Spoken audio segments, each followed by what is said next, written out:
Welcome, everybody, to Travel Your Heart, a podcast where two gay grandpas explore life's travels together.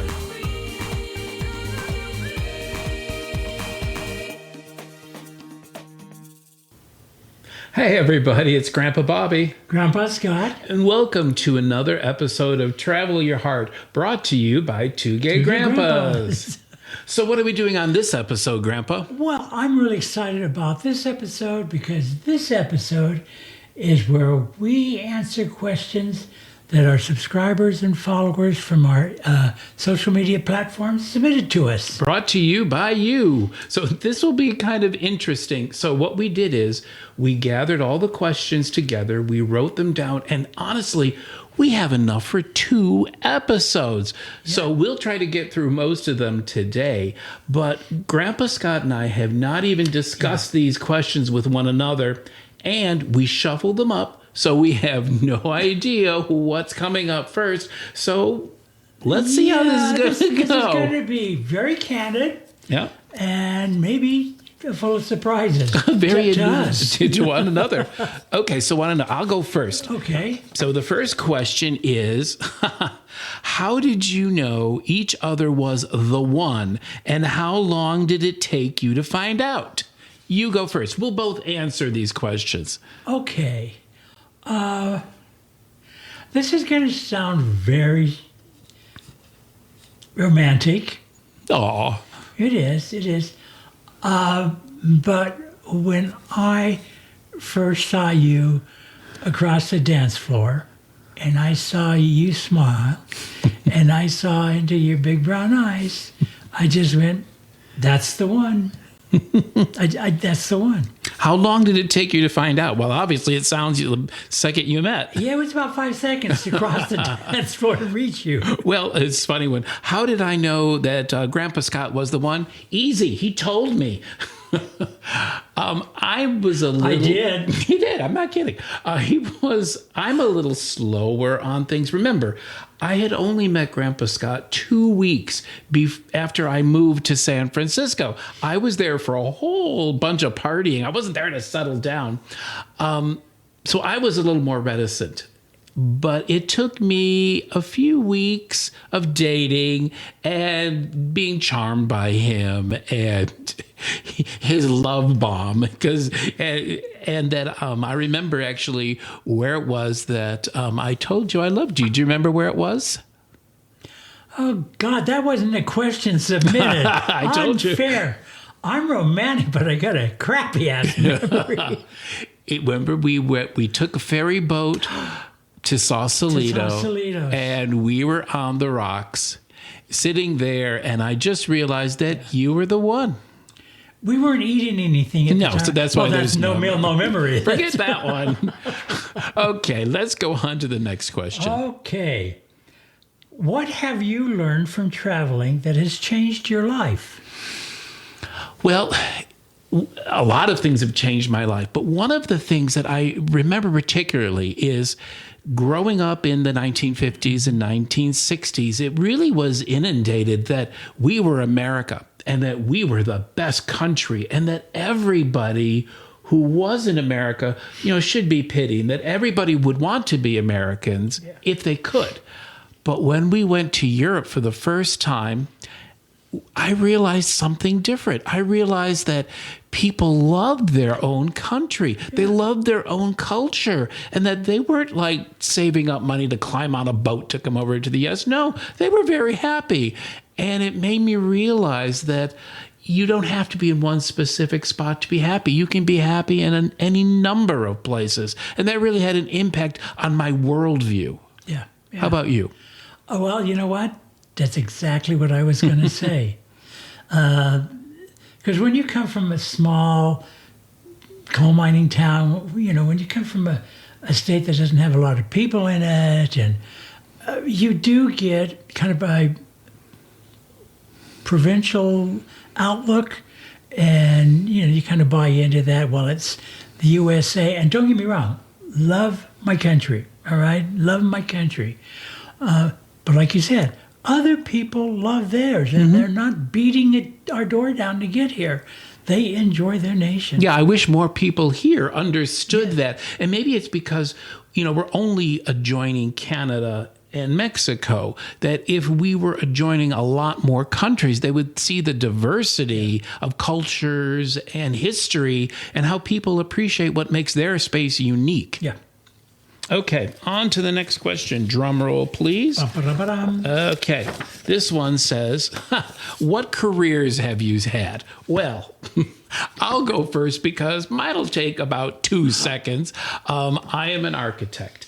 I have always wanted to be an architect. I will always be an architect. I talked about this in another episode. I wanted to be an architect since the age of 11, and I was watching Mr. Ed the Talking Horse with Wilbur Post, who was an architect. And I started drawing house plans and looking through magazines. And every Sunday, I would cut out the house of the week. It would be in the plan. And I had a little folder and a book of that, and it never stopped in me. And I went to college for a 5-year degree in architecture, and I've been practicing architecture now for going on 46 years. So this is a new career. Yeah, I've always questioned, you've been practicing for 40 years. When are you going to become a professional? But I'll be here all week, folks. And then I go to the Poconos. And though I am slowing down and taking a little fewer projects on, I'll always be practicing in some. It's just something in me that I just love. Although being a content creator is now a newfound profession for you to add to your list. So we got about 20 minutes. So why don't you go on to all the careers you've had? Get your favorite beverage right now, okay? I'll have a drink of water. Because I'm like Madonna. I recreate myself frequently. Well, I started out to be a teacher. Then I went into community mental health work, all right? Then I worked in a hospital in the pulmonary medicine lab. Then I got into banking in the human resource department. I was going to become like a HR generalist. Started the cycle, ended up in training and development, loved it, became a human resource officer. Then I set up my own training and development company. And then, just to grab you, then I went into screenwriting. Because they're so related. They're so related. And actually was repped by one of the finest agencies in Hollywood for writers. That was Writers and Artists Agency. And then I went into real estate. Then I sold the firm, the real estate firm. It was a small boutique firm. And then I ended up working for a taskmaster here at Robert Palaio Design, and then kind of got into this whole content creation. Wait, you forgot an entire segment of your life where you were a political candidate. Oh, yeah, I was a political candidate for the California State For two Assembly. elections. 2 elections. And that was a full-time job, too. And DJ. Oh, that's right. Part-time DJ. Back when they used vinyl. Oh, and you forgot also, you're what I like to call a semi-professional photographer. Scott shoots amazingly beautiful work, and he does sell them to different galleries and to specialists. But it's never enough that we could live on it. So that's why I only say semi-professional. So you forgot that entire... Well, I hold on to that because, like most photographers, I won't become famous until after I'm dead. That's when we'll make money. That's a lot of careers. You definitely have a lot of interests. God, I need a little drink after that. So. Well, then I'll read the question. Have you been to Japan before, or do you have any plans to do so? This is really funny and very topical. This is really interesting that this came in. All right, people often ask, do you travel with your grandkids? Well, we actually are planning a trip to Japan with 2 of our grandkids. And our daughter. And our daughter and son-in-law, because they are into anime in a big way, cosplay in a big way, and they've always wanted to go to Japan. And so we are actually looking at that right now for 2005. No, 20. Why do I 20 do that? I don't know. You're going back in time. I did not do well in math. At this point, it's either 25 or 26. I mean, there are a lot of things planned up, and the kids still have school and work. So No, it's that we've been talking. It's Okay. 2025 because they want to okay, go. we'll have to figure it They out. would like it to be 2024. We're booked. We're solid. booked. So yeah, all right. To all of the folks out there subscribing or following from Japan, 2K grandpas and two We're of the coming. grandkids and family members, we are going to be there. And let us know what you think we should see while we're there. Yeah, but include some anime stuff because Yeah, our kids they- are yeah. really into that. Yeah. Your turn. Okay. Oh, interesting. Have you ever been on a trip that was more interesting for one of you than the other? And how did that work out? Well, I remember some of our first few trips we went to Italy. And Italy is the home country of my family, from middle part of Italy to southern Italy. I'm fully Italian descent. And so that was like playing roots for me to understand the culture, the background, the food. And so some years later, Grandpa Scott said to me, well, I want to explore my culture. And a lot of his family comes from Germany. And so we talked about going to Germany. And I was like, well, okay. I'd never really, had my heart set on going to Germany. Nothing against it. And so we planned it and we went. And I loved it. I just loved it. The countryside of Germany is beautiful. Little towns like Rothenburg are just magical. The food, if you love schnitzel, you're going to love. And the pastries. Strudel. Oh, my God. And the German people are not as gregarious, but they're very warm once you get to know them and friendly. And let me tell you, that old myth that everything in Germany runs on time, it's true. The German run on time and clean like you wouldn't believe. So yeah, I highly recommend. And it really turned out to be an experience that I really want to go back. Yeah, we had a wonderful road trip. We drove that country for what? About 3-4 weeks. 3 or 4 Yeah. weeks, yeah. It was beautiful. Yeah. Okay, your turn. What was a place that you were a little reticent about? You know it already. Okay, and that kind of goes back to that whole thing about America the best, and yada, yada, yada. I was not all that gung-ho to go to Paris and France, okay? Because of all of the BS that I was swallowing. The French don't like us. The They're Parisians are snooty. snooty. And, we went, and my God, fell in love with Paris, fell in love with Within France. 3 seconds of you take from the Charles de Gaulle airport, you take a bus or a shuttle, and it left us off at Garnier's Opera House. And so we decided to take a cab from there to the place we were staying in the Champ de Mars. And as we were driving, they drove us through the Place de la Concorde. And I remember Grandpa Scott turned to me and his jaw just dropped. And from that second on, he just fell in love with Paris. Oh yeah, and the people all over that wonderful country, and it's like any place you go. We learned a few keywords, and we also learned that when you go into somebody's shop, whether it's the fromage shop or anything, you greet the person because they look at that as part of their home, and you just wouldn't go into a house without saying hello to the person. So we greeted the people, and it was just that just opened the lock. Yep. It was like wonderful. Love the food. Oh, my God. Love the wine. Oh, my God. Yeah. That just for both of us, that goes back to don't believe everything you always hear about a place. Learn for yourself. Yeah, yeah. Okay, my turn. How do you think we can convince our homophobic parents to accept our gay relationship? Okay. Why don't you start with that one? You can't. Yeah. The honest truth is you can't. And while my parents were cool, I had and still do have in my family some people that I don't speak to. Okay? You can't many times you can't get past that baggage of their hate, their anger, their corruption of sacred text to make any inroads.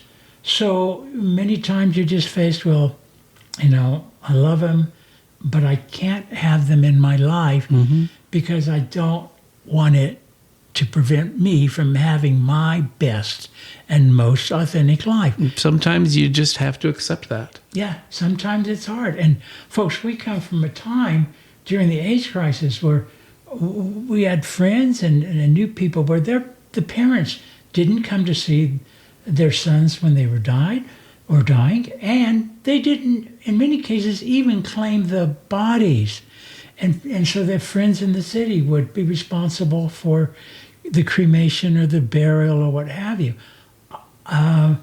So the simple truth is, it may not happen. Now, I will say, if there is a little crack in the door, if there is a little sign that they may still be open, the best thing to do is to just be there, to be your honest, true self, to show that you and your relationship have a healthy relationship, how good it makes you as a person, and how you work in society.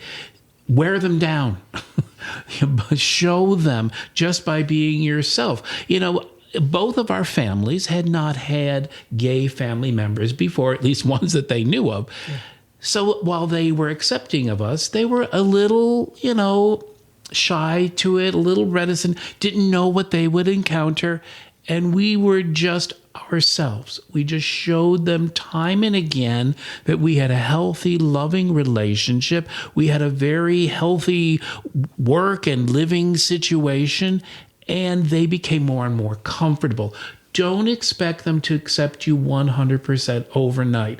Give them time, particularly if they come from a certain cultural or religious background. It might be a little challenging for them. So you invest the time and you may get to that point. But as Grandpa Scott said, you have to prepare yourselves for the fact that it may not be everything you want. If I can just kind of add a little something to that, because it's an important issue in our community, especially for folks who are having difficulty coming out. Sometimes the reticence on your mom or dad's part is they know from their lives how our society has treated queer people. Okay, and it hasn't been great. So, point of fact is, my mom came and stayed with us for several days in San Francisco, okay? And I found this out later through my sister, what happened. She went back home and she talked to Dad, and she told Dad, we do not have to worry about the boys. The boys are all right. The boys are all right.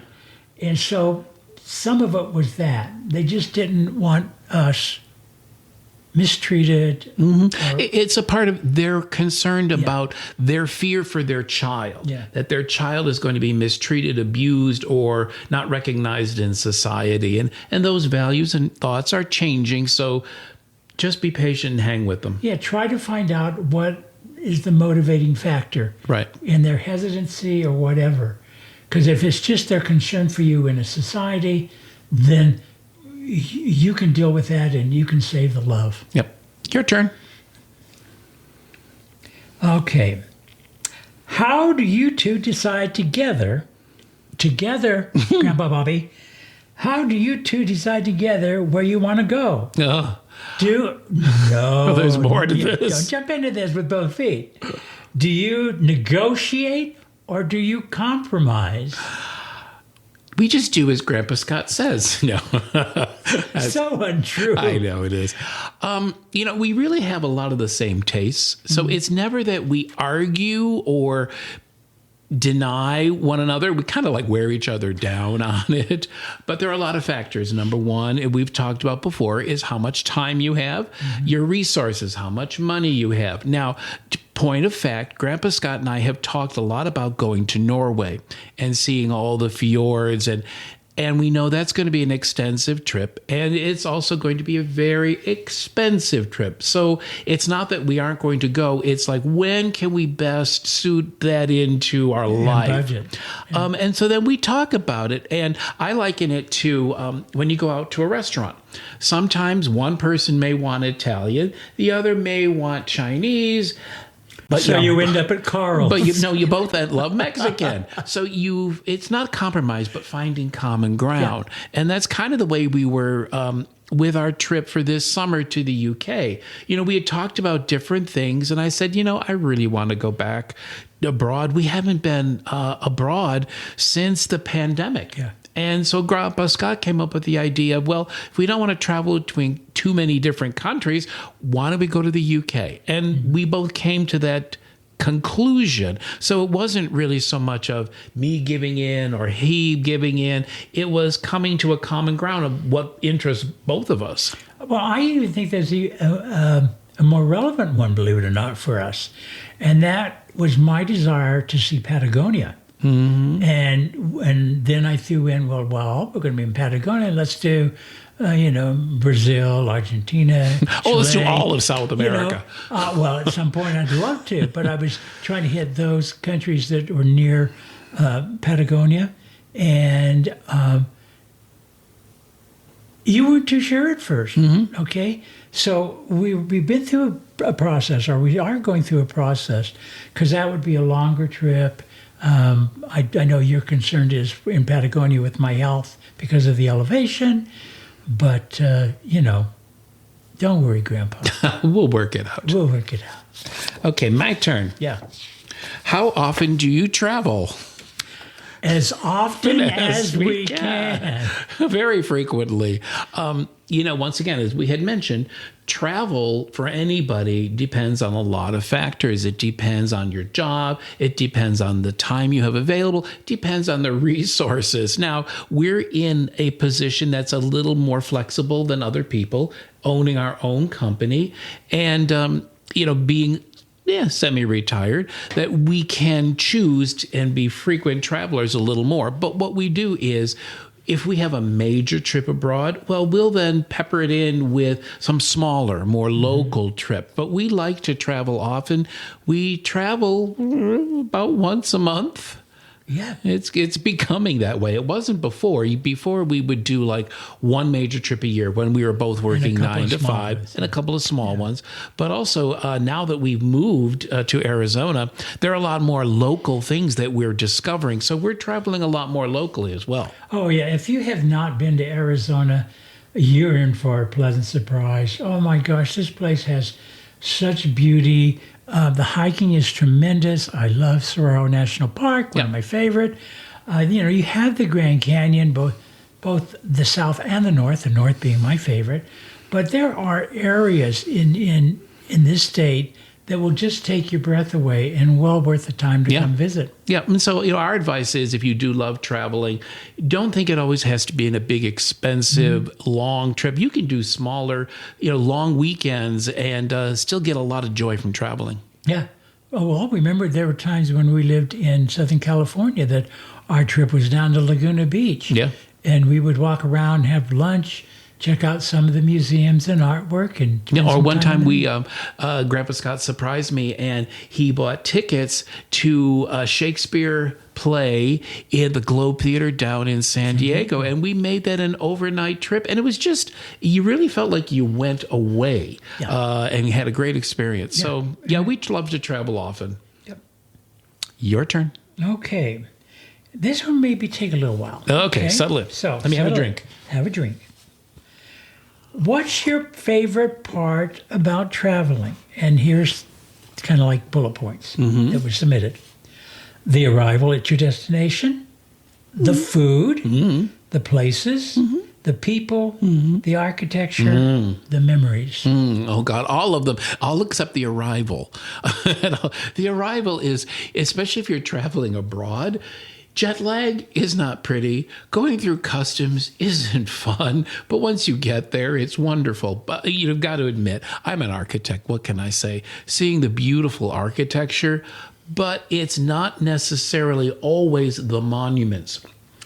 what I realized the very first time we went to Europe was just sitting in a cafe and turning your head 360 degrees and seeing buildings and structures that have been there for hundreds or if not thousands of years is just mesmerizing, particularly from, someone who comes from a country that's only been around for like 200 years. That to me is the settings. That really impresses me the most. Of course, followed by the food and followed by the amazing people we've met along the way. Yeah. How about you? The place is always the draw, but I think more importantly is once I get there is I love meeting the people. Mm-hmm. You tease me about my thing about cafe society, and I love to observe folks and their daily lives in a city or a village, a hill town, whatever. I just think it's fascinating to watch how they go through their lives, and then after that, the food. Yeah. My gosh, the food. I love to cook, and so I love the food. We've tasted such wonderful food. We have a saying in our family, no meal, no memory, meaning we can always remember an event as long as there was a meal attached to it. And it's kind of true. Yeah, like when you said, do you remember when I first told you I loved you? Well, there wasn't a meal with that. But do you remember, I can remember we were in Pienza and we had that amazing pear ravioli. Gosh, that was good. Or the first time I had schnitzel in Germany. Food. Come on. Walking through the little village of Annecy in France, if you've never been, you really need to go. And it was early morning and the bakeries had just opened and we had croissant like you've never had them before. Sometimes the memory of the food just is evocative and brings back your whole memory of your trip. Yeah, like right now I'm getting really hungry. I know. Shameless. Okay, my turn. Okay. What is your favorite memory of a trip and where was it? Oh my gosh. I have one, so why don't I go first? Go start first. Okay. My favorite memory of a trip was if you've ever seen the movie Swimming to Cambodia, it's a wonderful movie. And they have a phrase in it that is the perfect moment. Your life can't always be perfect. Extended periods of time may not be perfect, but sometimes there is a perfect moment when nothing could make it better. So for me, what it was is when we were actually in France and we had an extra day and we had nothing particularly planned. So we looked at a map and we noticed that the Cinque Terre in Italy, the Italian Riviera, was not so far away. We had been there before and it's one of my favorite places on earth. So we quickly rented a car, jumped in that car, drove through the Corniche through Monte Carlo, which is a crazy experience, drove all the way down the coast, which we later learned was one of the most dangerous roads in the world. That road down to the sea, yes. We ended up in Vernazza. Just by chance, there was an Airbnb that had a room available to us. We went down to the waterfront. We grabbed a pizza, and we were sitting there by the waterfront, eating pizza. Once again, no meal, no memory. And I just remember thinking, this is perfect. Life at this moment is perfect. Being with someone I love in a place that I love with a great pizza, couldn't make it any better. And I always cling to that. Sometimes when you're stressed out in your life, it's nice to have a moment or a memory that you can just try to be back in that moment, remember how it feels. And whenever you come across these perfect memories or moments, tell yourself that. Tell yourself to remember everything about it so you can draw upon it later when times aren't so great. Yeah. How about you? Oh my gosh, it's Vernazza again. All right. Only this time it's you and I, and it was one of those spontaneous things again. But they had the restaurant had the tables out along the water on the wharf, and we sat down, and we ordered some food and wine. But then the band began to play, and they played Brazil, and I remember, and he's like, da, da, da, da, One of our da, favorite da, da, da. songs. And we both just looked at each other, and we looked at the location, and that the Mediterranean it was just the scent of it. It was so beautiful, and we just both looked and we both said, "Perfect moment." Yeah. Yep. So strive to find those perfect moments because, we're talking about sometimes arrival on a trip can be stressful and trying to learn the trains or back and forth or driving in traffic even locally. But you can't expect every moment of every trip or every travel to be perfect. But there are times when the moments are perfect. And always try to hold on to those and remember them because they really enrich your life. No, most assuredly. Your turn. Okay, here we go. That looks like a lot of words on that you know one. What? We've had some wonderful questions. Yeah, you guys have been really Thank you. terrific. Oh, from all of our social media platforms, we got lots of questions. Yeah. And so we probably will have to do another one of these or maybe we'll definitely. 3. So let's go with this, Grandpa Bobby. Let's say you are at the end of your travel budget for that year, okay? But you've just enough money for exactly one more trip for a week stay to somewhere you've already been. Where would you return to and why? Okay, just a week stay, and I can only go to one place. I would say Paris. And the reason I would say Paris, first of all, Paris is beautiful. There's so much to see and do in just a short little walking area around Paris. There's so many architectures to see. My gosh, you can see, we'll be able to see Notre Dame later this year, Saint-Chapelle. You could spend days in the Louvre. There are so many, the Tuileries, you can just walk around, walking the Seine, eating in restaurants, walking the Marais. I want to do that more. The Eiffel Tower. I think it would be Paris just because there's so much to see and do within just a little area and you could just fill a week with that. Okay, so I got real practical on this. I go, okay, they said I have a week. That means I got 1 day of travel to, 1 day of travel back. I got 3 days, right? A week? Wait, but you just said, no. let's do the I new told you math. I was really bad at math. Okay, so 1 day there, Right. 1 day back Yeah. means 5. 5. That's 5, boys and girls. 5 days to do stuff, right? Yeah. So I would go with someplace that I've been that was close. And I would go to British Columbia, Canada. Oh. And even edge over into Alberta because I love the national parks there. I love the hiking. I love the beauty. Vancouver. Oh my Stunning. God, what a wonderful city, wonderful people. And, and I might even do it in winter this time. That would be challenging. I'd be doing it alone, eh? Yeah, probably. But I would. I saw some beautiful photos of it at wintertime. And so I think I'd like to maybe experience in winter. Run a cabin. Alone. Yeah, if you had a lovely cabin in Jasper, I might join you by the fireplace and I'll wave. Okay. What inspires you? That's easy. You. You took my answer. No, you I do. inspire me. No, you inspire me too. No, you inspire me. No, you inspire me. No, you inspire me. Our friends in San Francisco would call us Chippendale. If you remember the cartoon characters, yeah, we Some of kind you of are like too that. young. Yeah. Yeah, we motivate each other. We inspire each other. We encourage each other. We support each other's dreams and ambitions. We're each other's best friend. And that's inspirational. We challenge one another to be the best person we can be and to be better than we are and to constantly grow. Yeah. Thank you. Thank you. That's true. Corny, but true. Very corny, but very true. Let's go on. Let's not get too schmaltzy. that's a Next small question. Okay. Okay. What was your most memorable class? Oh, I love this question. Okay. All right. I'm afraid. Love it. Okay, I love I'm it. afraid.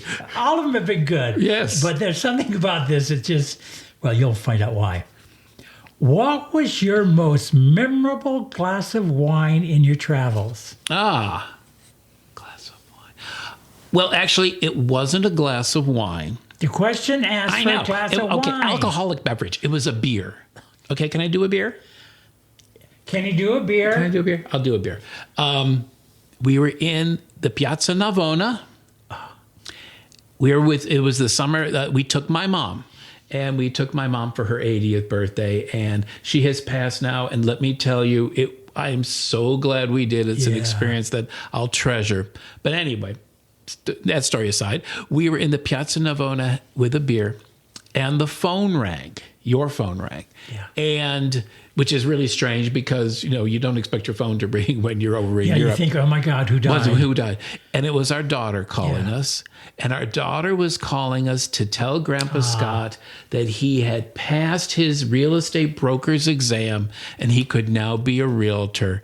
And we were just sitting there, another perfect No, I moment. could be a real estate broker. Right, as I said, a broker. Well, I was already a realtor. Yes, you were a realtor, but you have and own your own brokerage. And that was a big accomplishment in his the life. best part, I passed it on the first Yes, time. yeah, and a lot of people don't do that. Oops. So we toasted, we had beer in hand. We actually have a picture of it. Yeah. And so that was my most memorable alcoholic beverage. Okay, it wasn't a glass of wine. Okay. So where was yours? Tuscany, Of course, all right, as one does. as one does. And it remains my favorite wine. Brunello. Of course, not cheap. You'll see a running trend with Grandpa Scott. Me loves my Brunello.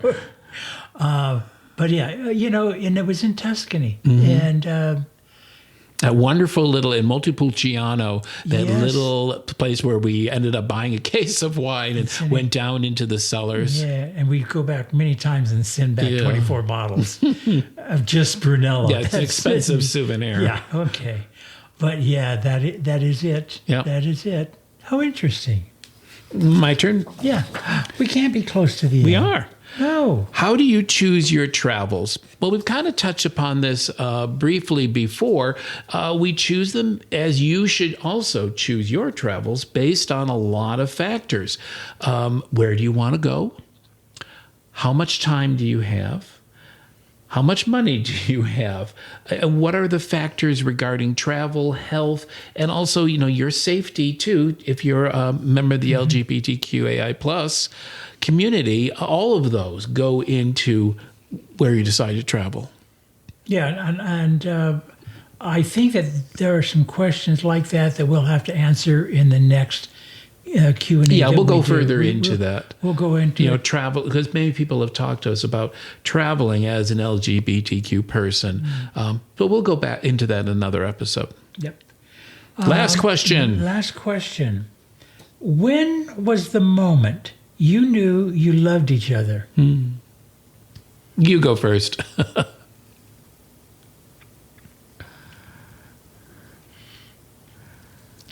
I'm being candid here. Okay.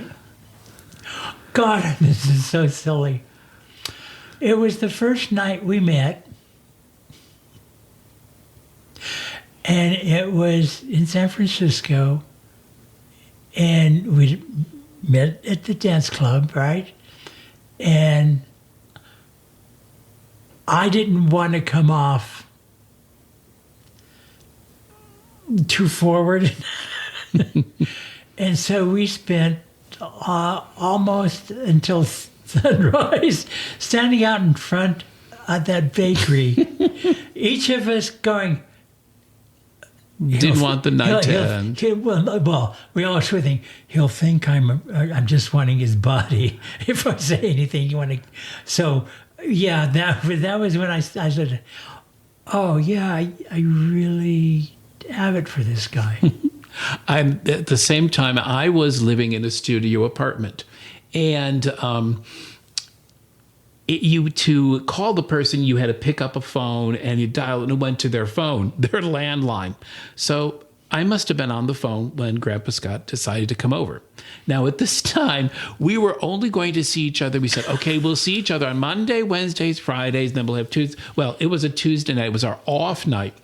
And I'm on the phone, and all of a sudden I hear this tapping sound.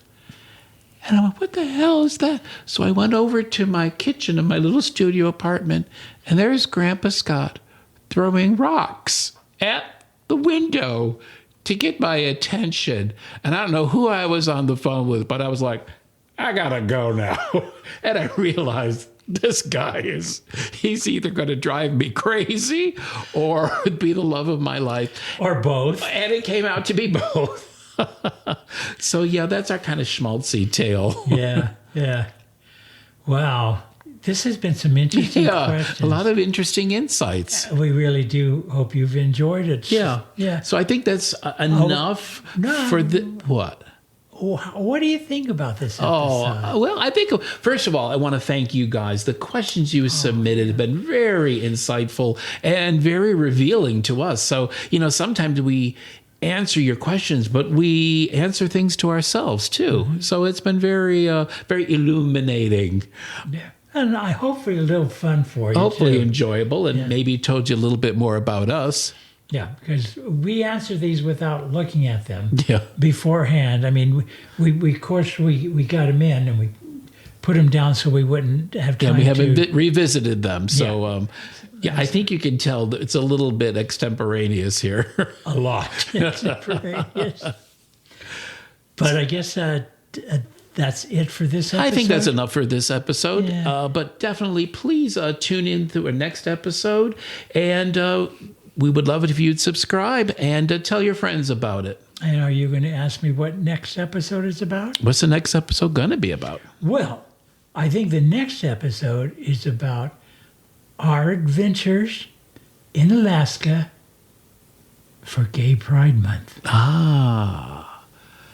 That's coming up. Yeah, we leave. In a little bit, a few days, In a we few leave days. for Sitka, Alaska. So we will definitely have some interesting adventures. And if you're up there watching us or listening to us in Sitka, we are so excited Yeah. to come up there and be part of your wonderful June Pride Month celebration. Yep. And happy Pride to everyone out there. Definitely celebrate. Absolutely. And always remember, as we like to say, whenever you travel, be it travel abroad, locally, or as you travel through life, travel your heart. Bye-bye, folks. Bye, everybody.